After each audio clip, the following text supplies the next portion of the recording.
Now, they are some of our most notorious criminals. Ian Huntley, Maxine Carr, Stuart Hazel and Karen Matthews. They all have one thing in common. They lied on camera about the crimes that they committed. Well, up until now, identifying the crocodile tears has been virtually impossible. However, an interesting ITV documentary will tonight reveal how these lies can be exposed.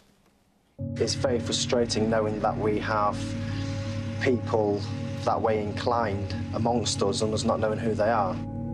Huntley is defending himself against, in his mind, an attack with a direct question. He clamps his right arm. He starts manipulating, which he's not been doing before. Yeah, come on, babe. Come on. Come and eat your dinner. I want my £10 back from my garden. Did you do anything? I said, well, no, I didn't. I'd never think of that. I'd love her to bitch. She's like my own daughter.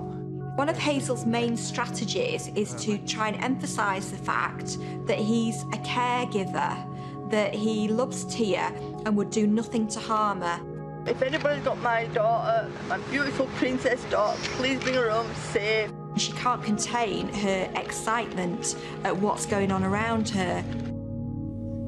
Well, Cliff Lansley is a behaviour expert and actually appears in tonight's documentary. Fascinating documentary. And looking back on it, when you see how they've lied, you know, it's extraordinary. I mean, and at the time, we don't know. Of course, we don't. But what are you looking for? What sort of signs are you looking for?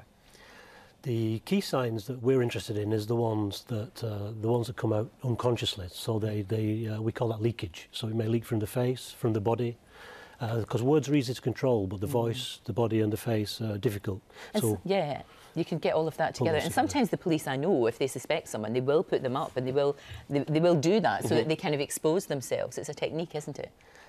It's, I'm not sure whether the police would say it is a technique, but it's a great vehicle for seeing how people react to a crime that they may or may not be involved with, yes.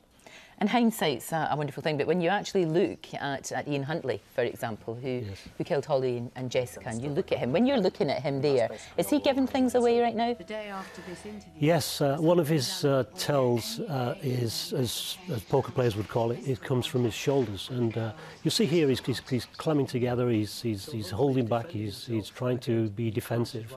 But he's got leakage from his body. He's saying affirmative things, but his right shoulder and his arm are contradicting that. I'm unsure about this. What about Maxine Carr, his partner, because she served time for perverting the course of justice? In the interview that we see here, she seems totally relaxed. She's engaging with the person who's interviewing. She's a good liar because she's using, she's connecting with the interviewer, eye contact. She's using stories. She's relaxed with a cup of tea. She's moving her arms. We call these illustrators. All good indicators that are consistent with the truth. So she puts on a good act here. And is that something that you can't hide?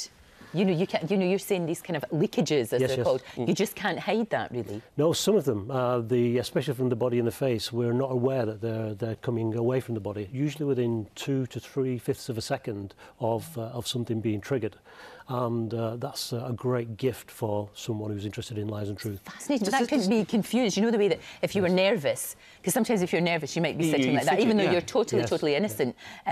Is there a difference between how an innocent person would react to someone who's guilty? It's easy to tell the difference. Well, one of the things we're keen to establish with an individual is a baseline first of what's this person normally like in this context with this interview. So if we get a baseline or a normal operating description of what's going on with the face, the body, the voice, we're then looking for changes from that baseline, and those are good clues to something maybe going on which is not consistent. And what about using these techniques to see if our friends and family are lying to us? Of course, because once you learn these techniques, you can't turn them off. But with friends and family, if you're calling, I have 3 teenage sons, and I have a teenage son and two elder sons. And if you're calling your children or your friends out, and then you're going to distance them from you. Of course. You'll lose friends. Nobody will. So you will always know when your teenage sons are not telling the entire truth. I was going to say to you, have you had a good time with us this morning? It's been fabulous, thank you for that. Was totally... He didn't move anything. Totally. I totally believe you. It's fascinating, it really is, and you can watch The Lying Game here on ITV. It's 9 o'clock this evening. Yeah, don't miss it. Yeah.